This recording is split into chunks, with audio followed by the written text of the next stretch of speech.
Pasadena, Texas, 1990. O tânără a decis să fugă de acasă împreună cu iubitul ei. Cuplul nu avea bani, dar o mare dorință de a începe o viață nouă într-un alt oraș, mai mare. Îndrăgostiții habar nu aveau că în câteva ore după ce au părăsit casa părintească, viața lor se va schimba și se va transforma într-un coșmar.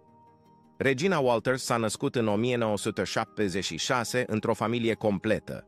Ea a avut o soră mai mare, Diana, și un frate mai mare, Brian. Se știe că Diana a murit când ea avea doar 12 ani.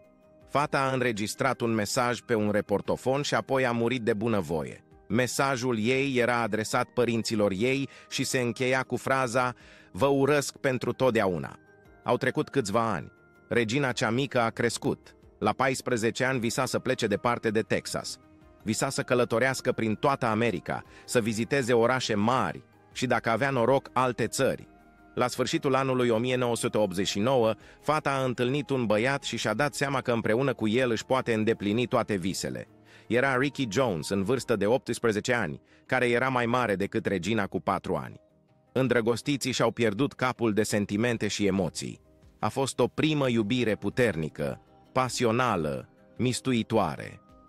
Regina și Ricky tot vorbeau despre cum voiau să plece din Texas, fie în California, fie în Mexic. Voiau să-și șteargă din memorie viețile trecute și să o ia de la capăt împreună. Nu știau ce vor să facă sau cum vor să-și câștige existența, dar știau sigur că nu vor putea locui în orașul lor natal. În casa reginei era o atmosferă sumbră, părinții ei resimțind greu pierderea fiicei lor mai mari, Diana. Acest lucru se simțea chiar și la mulți ani după tragedie. Părinții reginei au divorțat, iar fiul și fiica au rămas să locuiască cu mama ei. Un cuvânt sau două despre Ricky. Localnicii îl descriau ca fiind un tip liniștit, amabil, calm, care stătea singur și era un pic retras. Ricky a crescut într-o familie adoptivă, părinții săi biologici fiind privați de drepturi. Mama și tatăl adoptivi îl umileau adesea pe Ricky, îl insultau. Prin urmare, tipul, precum și Regina, visau să părăsească Pasadena cât mai curând posibil. Ricky fusese de asemenea condamnat pentru furt și se afla în probațiune. Acest lucru însemna că tipul nu putea părăsi orașul fără repercusiuni. Ricky și Regina au decis să riște. În noaptea de 3 februarie 1990, au plecat de acasă cu rucsacurile în spate, s-au întâlnit pe stradă și au pornit spre autostradă. Nici băiatul, nici fata nu aveau mașină sau permis de conducere, așa că au decis să facă autostopul până în California. Au fost copleșiți de emoții pe care nu le mai trăiseră până atunci. Erau teama de necunoscut amestecată cu un sentiment de libertate totală și bucuria că visul lor de lungă durată de a-și părăsi orașul natal devenea realitate. În dimineața zilei de 4 februarie, mama Reginei s-a trezit, a mers în camera fiicei sale pentru a o trezi, dar a constatat că Regina nu era acolo. Mama a mers în camera fiului ei și a întrebat unde este Regina. Brian i-a răspuns că nu știe nimic. A dormit liniștit în patul lui toată noaptea și nu a auzit și nu a văzut nimic. Caroline și-a sunat fratele, sperând că Regina era în vizită la unchiul ei, dar nu era acolo. Mama a căutat în camera fiicei sale și și-a dat seama că majoritatea lucrurilor Reginei lipseau. Femeia a mers apoi la secția de poliție și a depus o plângere de dispariție pentru fiica sa. Polițiștii au început imediat să o caute pe Regina. Rudele au pus fluturași în tot orașul și în curând secția de poliție a primit un apel. A fost găsit un martor care a declarat că a văzut-o pe Regina lângă autostradă. Fata se plimba pe marginea drumului cu un tânăr puțin mai în vârstă decât ea. Părinții Reginei știau despre Ricky, iar acum le-a devenit clar că fiica a fugit cu un nou iubit. Exista de asemenea o teorie conform căreia adultul Ricky ar fi furat-o pe Regina. În dimineața zilei de 4 februarie, de vreme, Ricky și Regina mergeau împreună pe autostradă, făcând cu mâna mașinilor care treceau, în speranța că cineva va fi de acord să-i ducă în California. Nimeni nu a oprit. așa că cei doi au continuat să meargă cu rucsacurile lor grele în spate. Brusc, la un moment dat, au zărit un alt camion. L-au claxonat, iar șoferul le-a răspuns. Camionul a încetinit, s-a oprit la marginea drumului. Ricky și Regina au făcut un pas rapid spre cabină și-au dat seama că era suficient loc înăuntru pentru doi pasageri și au cerut să îi ia cu mașina.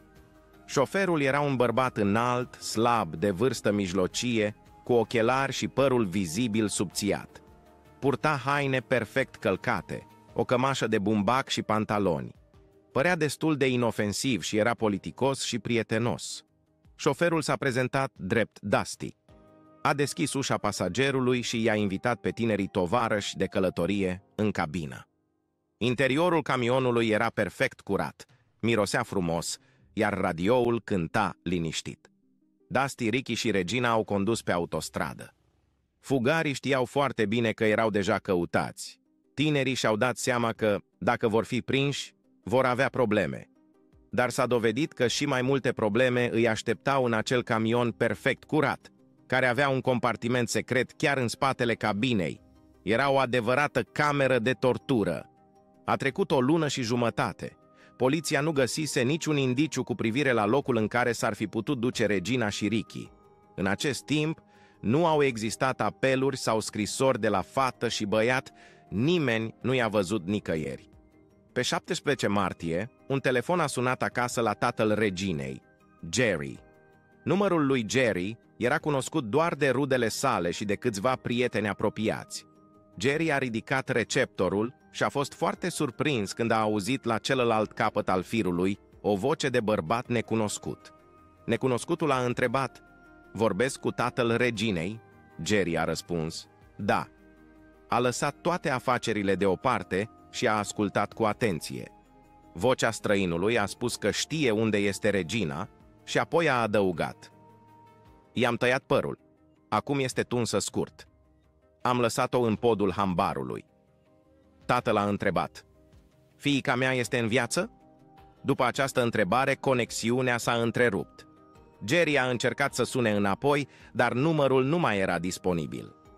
El a contactat apoi poliția din Pasadena și a raportat un apel ciudat și înfricoșător de la un străin. Polițiștii i-au înmânat lui Jerry un reportofon și i-au cerut să înregistreze toate apelurile de acest tip.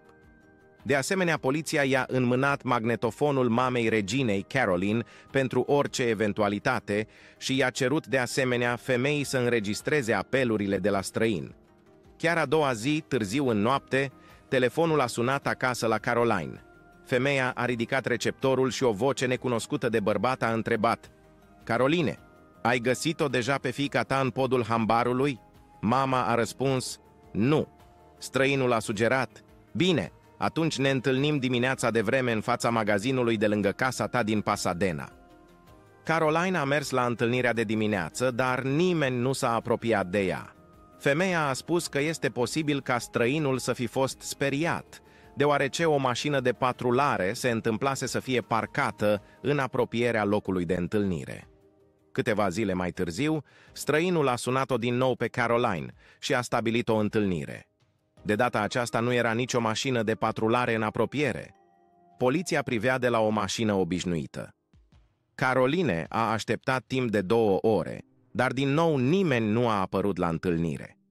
În următoarele 2 săptămâni, misteriosul străin a mai sunat-o pe Caroline de câteva ori. Femeia a înregistrat toate conversațiile pe un dictafon. Era întotdeauna aceeași voce. De cele mai multe ori, străinul vorbea prostii, țipa. Uneori vorbea despre lucruri obscene, insistând pentru o nouă întâlnire. Poliția a încercat să localizeze adresa de la care erau efectuate aceste apeluri ciudate. S-a dovedit că persoana necunoscută suna întotdeauna din locuri diferite, împrăștiate pe o suprafață mare. Locația sa exactă nu a putut fi determinată. Iar după câteva săptămâni, pe la începutul lunii aprilie, apelurile au încetat brusc. Necunoscutul înspăimântător i-a ținut pe părinți și pe polițiști în alertă. Toată lumea voia să creadă că era doar o glumă proastă a unui nebun, dar faptul că numărul tatălui reginei nu se afla în nicio carte de telefon arăta clar că străinul obținuse probabil numărul lui Jerry chiar de la regina. Totul s-a dovedit a fi adevărat. Bărbatul ciudat care îi suna pe Jerry și Caroline de săptămâni întregi nu mințea. El era motivul pentru care regina și Ricky dispăruseră. Numele lui era Robert Benjamin Rhodes și era unul dintre cei mai terifianți criminali de care ați auzit vreodată. Aceste fotografii sunt ale reginei Walters, dispărută. Ea a fost ținută captivă de un camionagiu de 45 de ani timp de peste o lună. La doar câteva momente după ce aceste imagini au fost create, Robert a scăpat de fată, iar seara bărbatul a început să-i sune părinții. Robert Benjamin Rhodes s-a născut pe 22 noiembrie 1945 în orașul Council Bluffs, Iowa. Tatăl lui Robert, Ben, a servit în Armata Statelor Unite și a fost staționat în Germania. Creșterea lui Robert și a fraților săi a fost responsabilitatea exclusivă a mamei sale. Familia Rhodes era, din câte se pare, o familie obișnuită și normală. Robert era apropiat de mama sa, o iubea și primea dragoste în schimb. Dar lucrurile au început să se schimbe brusc când tatăl său s-a întors din armată. Ben se schimbase mult în timpul anilor de armată, iar sănătatea sa mentală fusese afectată în mod deosebit. Tatăl său se comporta acasă ca și cum ar fi fost într-o tabără militară, nefiind timid în limbajul său. Familia a devenit aservită bărbatului autoritar. Familia Rhodes a primit în proprietate o casă mare, spațioasă. Tatăl și-a luat o slujbă de pompier. În ochii publicului, Ben era un om foarte respectabil, corect și decent. De asemenea, Robert își iubea tatăl și îl considera un adevărat erou. Robert se descurca bine la școală, făcea sport și lua lecții de canto. Avea mai mulți prieteni. Se știe că Robert a comis 2 infracțiuni minore la vârsta de 16 și 18 ani. La 16 ani a avariat mașina altcuiva, iar la 18 ani s-a bătut pe stradă. În general, Robert era doar un tip obișnuit, normal. Viața lui s-a schimbat radical la 18 ani când termina liceul. Pe neașteptate, tatăl lui Robert a fost arestat pentru abuz asupra unui minor. Ben a plătit cauțiunea și a fost eliberat, iar doar 2 luni mai târziu a fost arestat din nou pentru o infracțiune similară. A plătit din nou cauțiunea și a fost eliberat. Dar înainte ca cazul să ajungă la proces, Ben și-a tras un glonț în cap. Eroul s-a dovedit a fi un adevărat monstru. Când tatăl său a murit, Robert și-a dat seama că acum viața sa în orașul natal va deveni un coșmar. Toată lumea îl va bârfi, îi va șopti și îl va arăta cu degetul. Robert a decis să se mute, s-a înrolat în pușcașii marini americani. A crezut că serviciul militar îl va disciplina și îi va permite să devină un om decent. Dar nu a reușit. Starea sa emoțională nu a făcut decât să se înrăutățească. După 3 ani de serviciu a fost lăsat la vatră fără onoare. Robert a fost prins în flagrant în timpul unui jaf. În următorii câțiva ani, Robert a schimbat constant locurile de muncă, încercând să găsească locul potrivit pentru el. Ulterior, a fost nevoit să se întoarcă acasă, în orașul său natal, Council Bluffs, unde localnicii încă urau familia Rhodes. La vârsta de 22 de ani, Robert a cunoscut o fată și s-a căsătorit pentru prima dată. Cuplul lui i s-a născut un fiu. Atunci Robert a mers la facultate. Și-a combinat studiile cu munca, dar încă nu știa ce vrea să devină. Tot ce știa era că îi plăceau foarte mult violența și relațiile violente. În 1960, Robert, în vârstă de 25 de ani, a decis să renunțe la tot. A renunțat la slujba sa, și-a luat lucrările de la facultate și a divorțat de soția sa. A decis să își părăsească orașul natal pentru totdeauna și să nu se mai întoarcă niciodată acolo. Se știe că Robert a încercat să obțină un loc de muncă în poliție, dar a picat examenul și nu a fost luat. A început să schimbe din nou locurile de muncă. A lucrat în depozite, în magazine, în cafenele, în restaurante. Au trecut 3 ani. În 1973, Robert s-a mutat la Houston, Texas și s-a angajat ca șofer de camion. În afară de muncă, bărbatul era serios pasionat de relațiile hardcore și s-a alăturat comunității locale BDSM. Lui Robert îi plăceau cel mai mult bicele și lanțurile. Venea regulat la întâlnirile de la club. Acolo totul se întâmpla doar consensual și se putea opri și întrerupe jocul în orice moment. Se știe că apoi Robert a cunoscut o fată și s-a căsătorit pentru a doua oară.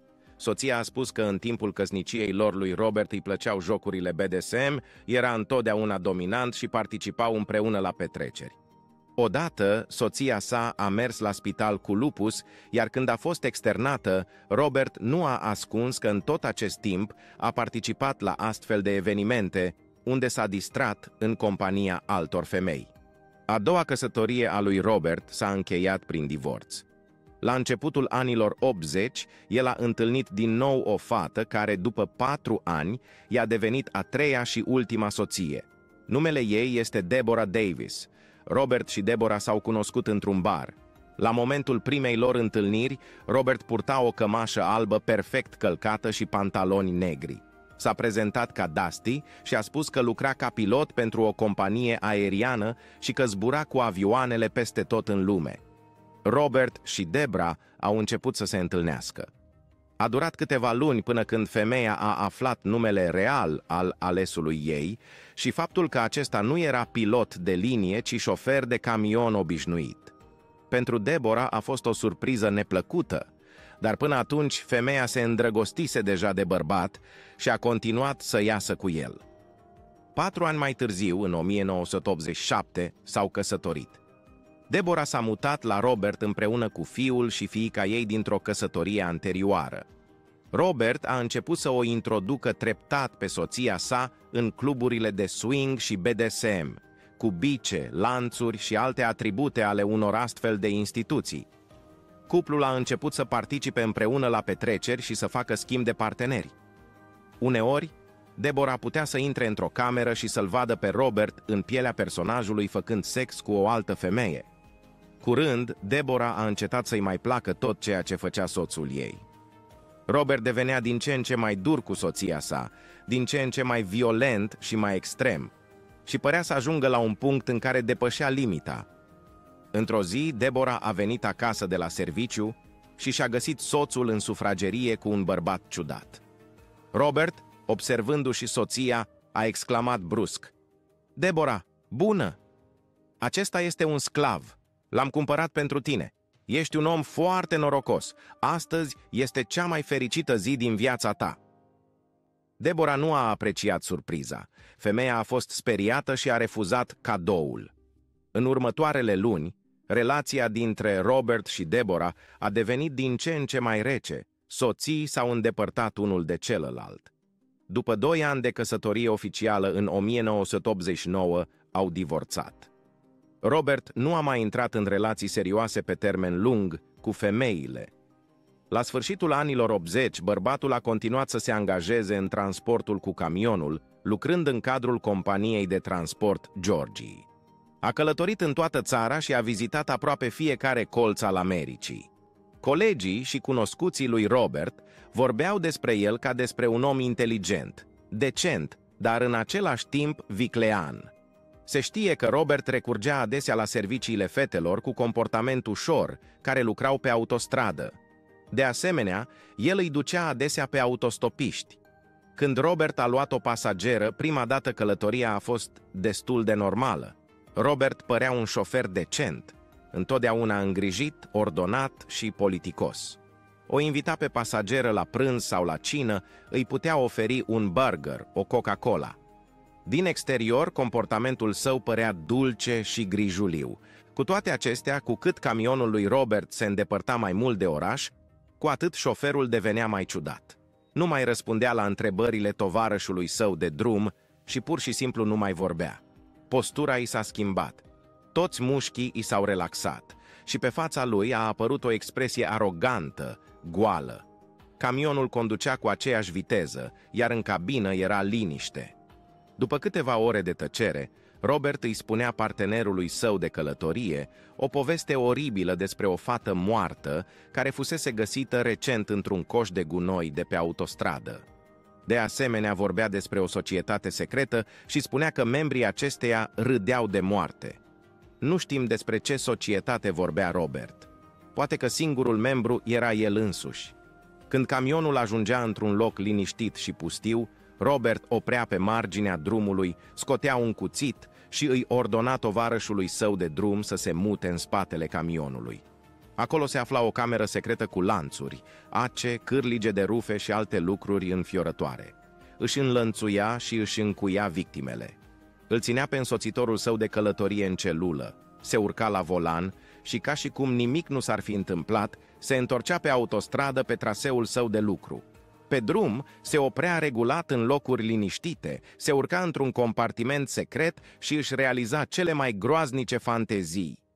Nu voi descrie detaliile a ceea ce s-a întâmplat în acel loc înfricoșător.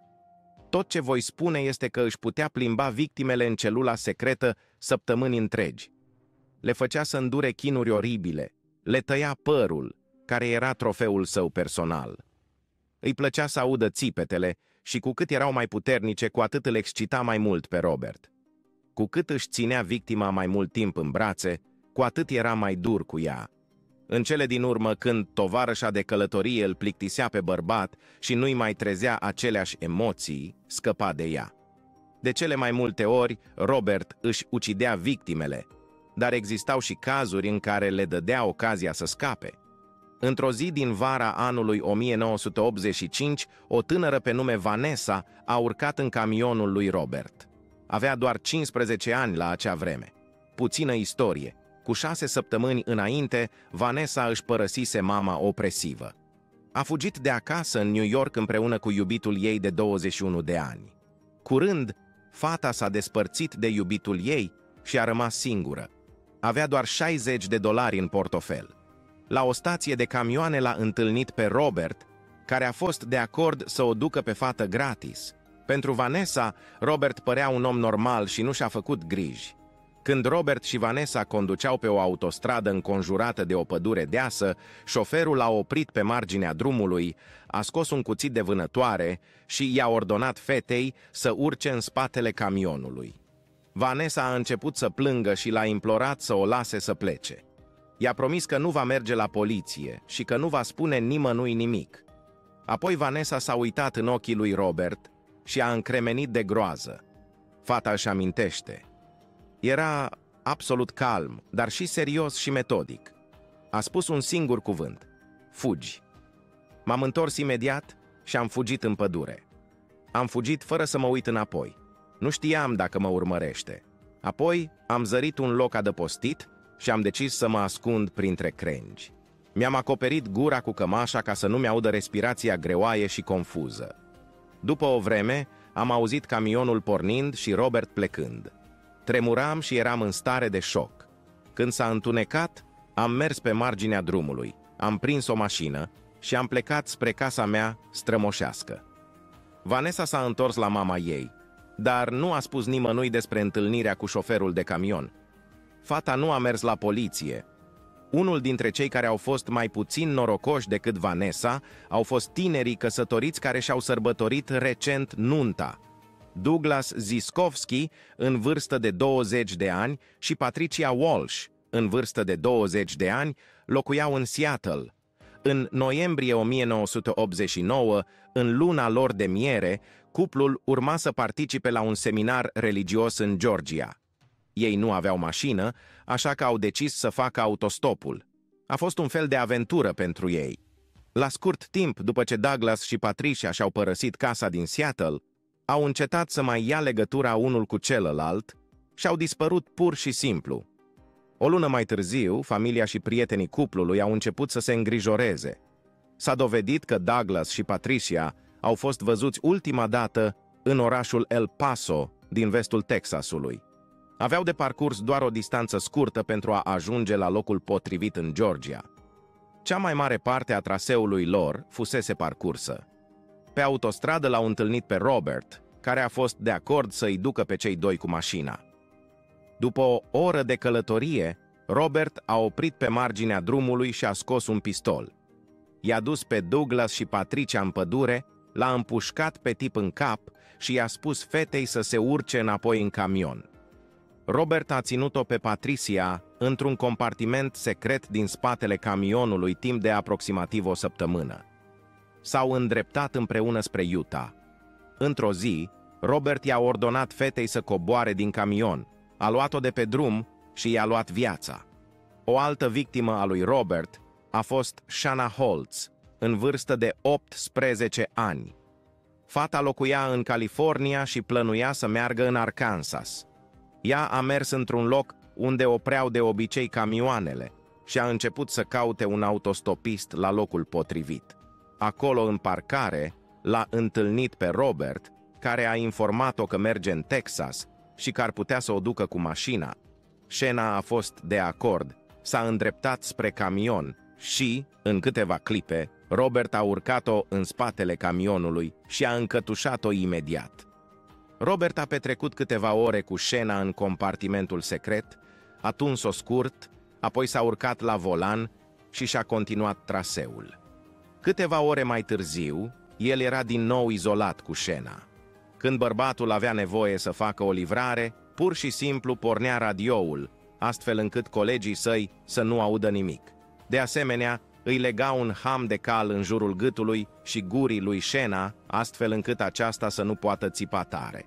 După o săptămână de călătorii cu Shanna, Robert s-a obișnuit puțin cu fata și chiar a început să aibă încredere în ea. I-a permis să se mute pe scaunul pasagerului din față și să călătorească alături de el, cu Shanna complet goală. A mai trecut o săptămână și, într-o zi, Shanna a reușit să se elibereze. A fugit urlând pe un drum aglomerat, fata implorând după ajutor. Martorii oculari au sunat la poliție. Ofițerii care au sosit la apel au vorbit cu Shanna. Fata a spus că a fost răpită de un bărbat pe nume Dusty și că a fost reținută timp de 2 săptămâni. Ea a descris camionul, a dat numele companiei de transport pentru care lucra acesta. Poliția a contactat compania și a aflat că într-adevăr avea un bărbat pe nume Dusty care lucra pentru ei, sau mai degrabă colegii lui îi spuneau așa. Pe pașaportul său era Robert Rhodes. Shanna a fost chemată la secția de poliție și 5 bărbați diferiți, inclusiv Robert, au fost prezentați în fața ei și li s-a cerut să arate cu degetul către răpitor. Shanna i-a cercetat pe toți cei prezenți, dar a declarat că făptașul nu se afla printre ei.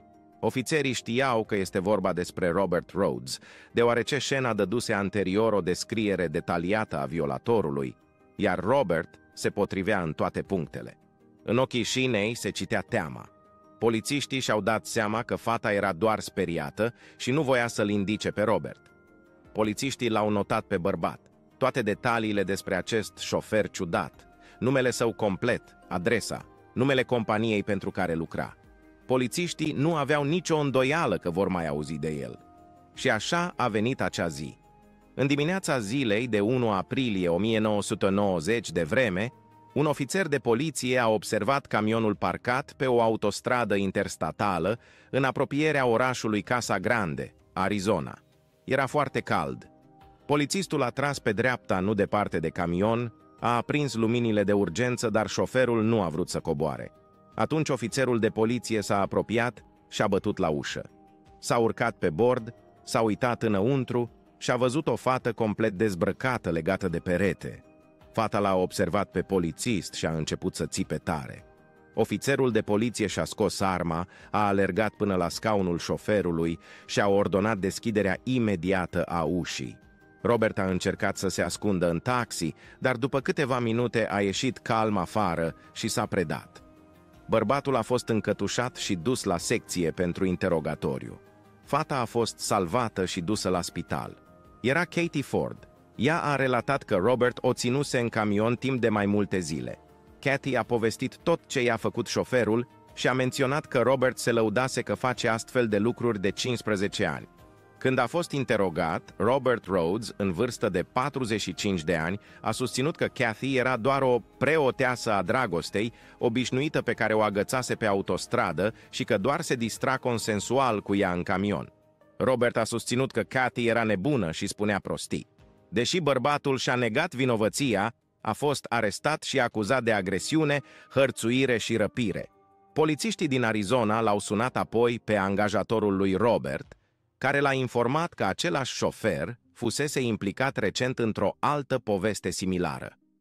Detectivii au percheziționat cu atenție camionul lui Robert Rhodes. Ei au examinat compartimentul secret, având grijă să nu atingă nimic cu mâinile. Detectivii au găsit un aparat foto, au scos un film și au decis să îl developeze. Pe film se afla un număr foarte mare de fotografii cu diferite fete și femei. Între timp, Robert a acceptat o înțelegere și a primit 6 ani pentru răpirea lui Katie Ford. Robert a fost băgat într-o celulă, dar ancheta a continuat. Poliția era interesată cel mai mult de fotografiile fetelor găsite pe casetă și de spusele lui Kathy Ford că Robert îi spusese că o răpește de 15 ani.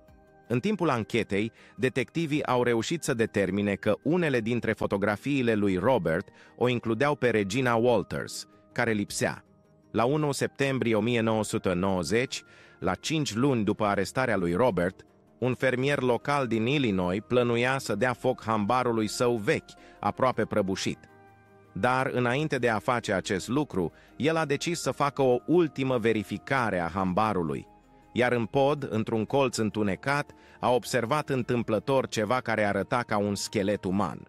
Fermierul s-a speriat și a mers la poliție. Ofițerii, după ce au examinat rămășițele, au constatat că în hambar se afla cadavrul unei tinere, cu o sârmă înfășurată în jurul gâtului.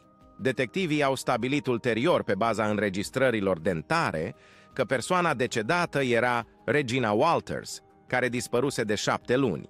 Inițial, anchetatorii au crezut că fata a fost ucisă de iubitul ei, Ricky. Dar, după ce au comparat fotografiile de la șopronul unde a fost găsită Regina cu fotografiile găsite pe caseta lui Robert, a devenit clar că șoferul a fost ultima persoană care a văzut-o pe Regina în viață. Robert a scăpat de Ricky la fel cum a scăpat de Douglas Ziskovski. Pur și simplu l-a împușcat pe tip și a dus-o pe Regina prin toată America într-un compartiment secret al camionului. Se știa că alți camionagii i-au văzut pe Robert și Regina împreună în Chicago. Camionagii nu știau că ea era căutată, nici măcar nu puteau spune cu siguranță dacă persoana care era cu Robert era o fată sau un băiat, deoarece Regina avea o tunsoare scurtă. Camionagii au văzut-o singură în fața camionului lui Robert. Ea nu a încercat deloc să fugă de el și nu părea că acesta o reținea cu forța. Regina a petrecut o lună și jumătate cu Robert, iar apoi acesta a dus-o într-o magazie, i-a făcut ultimele fotografii și a scăpat de fată. Chiar și după arestare, în apartamentul lui Robert au fost găsite carnețelul Reginei și jurnalul ei personal. În ele erau notate numerele de telefon ale tuturor rudelor și prietenilor ei. Trupul lui Ricky a fost găsit în mai 1990 în statul Texas, la 4 ore de mers cu mașina de casa părinților săi. Băiatul nu a fost identificat decât 2 ani mai târziu. Robert Rhodes a petrecut mai mulți ani după gratii, iar când a venit momentul să solicite eliberarea condiționată, a fost acuzat de uciderea Reginei. Detectivii au compilat un jurnal al călătoriilor de serviciu ale lui Robert, cu locația de unde proveneau apelurile către părinții Reginei. Toate informațiile se potriveau perfect. În 1992, Robert Rhodes a acceptat o înțelegere și, în loc de pedeapsa cu moartea, a primit o sentință pe viață. Atunci s-a dovedit că Robert a fost implicat în moartea tinerilor căsătoriți Douglas Ziskovski și Patricia Walsh. Gloanțele din corpurile lor se potriveau cu gloanțele găsite în camionul lui Robert.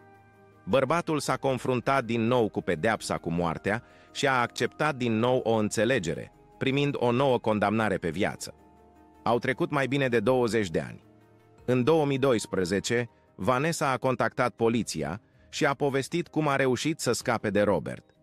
Femeia a recunoscut că a simțit o anxietate constantă și că regretă că nu a spus nimănui despre incidentul terifiant de pe autostradă. Vanessa a spus: "Gândul că aș fi putut fi responsabilă pentru ceea ce s-a întâmplat cu Regina și cu celelalte fete a fost devastator pentru mine." Abia 27 de ani mai târziu, Vanessa a decis să facă o confesiune.